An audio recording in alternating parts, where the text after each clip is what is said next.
Mga client namin, may pagkakas na pala ako. So, i-discuss sa inyo mga client namin. Napaka-importante nito mga client natin. Hindi natatapos yung pagpapa-install natin ng mga aircon natin sa bawat bahay or opisina kung saan man ilalagay yung aircon natin. Meron pa rin tayong liability pagdating dyan sa pag-ano. Ibig sabihin, kailangan pa rin natin siyang alagaan. So, hindi porket na-install na natin, okay na yon. Kasi, unang-una, kahit sabihin mong inverter siya or full DC inverter, dual inverter kung ano ang tawag man nila, isa sa nakaka-apekto ng performance ng aircon natin, mga client namin, kapag sobrang dumi ng aircon natin, especially yung unit mismo. Once kasi na-install yan sa kanya-kanya nating pinag-installan, like bahay, office, or kung saan, sala, or kwarto, as long as ginagamit natin or hindi man natin ginagamit, sabihin natin bihira na natin gamitin, nadudumihan at nadudumihan yan.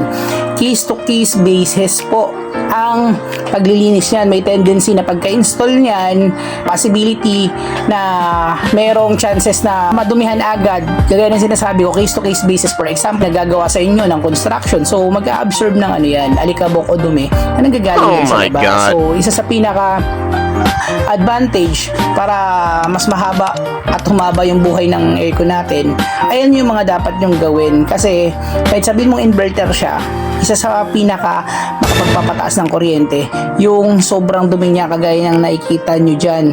Kapag sobrang dumi na ng aircon natin, may tendency na masira pa yan. Ayun yung worst case scenario na maaari nating ma-prevent kapag hindi tayo nagtipid. Para sa atin din naman yan kasi once na madumi rin yung aircon, nandyan yung, kahit sabi mong marami siyang pictures, pag sobrang dami ng dumi, hindi niya na masyadong nasasala ng maayos yung mga dumi na pumapasok dun sa loob ng pinaglalagyan ng aircon. So bali hindi na siya healthy, kumbaga sobrang dumi, nandyan na yung iba-ibang mga mikrobyo at saka organism na nandun sa loob ng aircon. Kaya pag once na malanghap natin yun, so ang mangyayari, nagkukos siya ng diba, nandun yung bacteria, nagkukos siya ng kung ano-anong mga sakit. Kaya ayun yung isa sa mga iniiwasan natin, bukod dun sa benefits pag nalinis natin yung aircon natin. Kumbaga freebie na lang yun. So kaya isa sa pinaka magandang dapat gawin kapag nagkaroon kayo ng aircon, time to time lagi nyo siyang lilinisin. Isa sa pinaka-importante yon.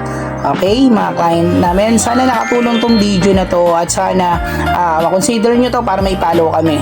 Then, pag bibili kayo ng aircon, naka-promo rin kami, pre-installation first 10 feet, and nagdi-deliver din kami cash on delivery para less hassle at saka for safety na rin. Ayun, maraming salamat client at sana nakatulong tong video na to.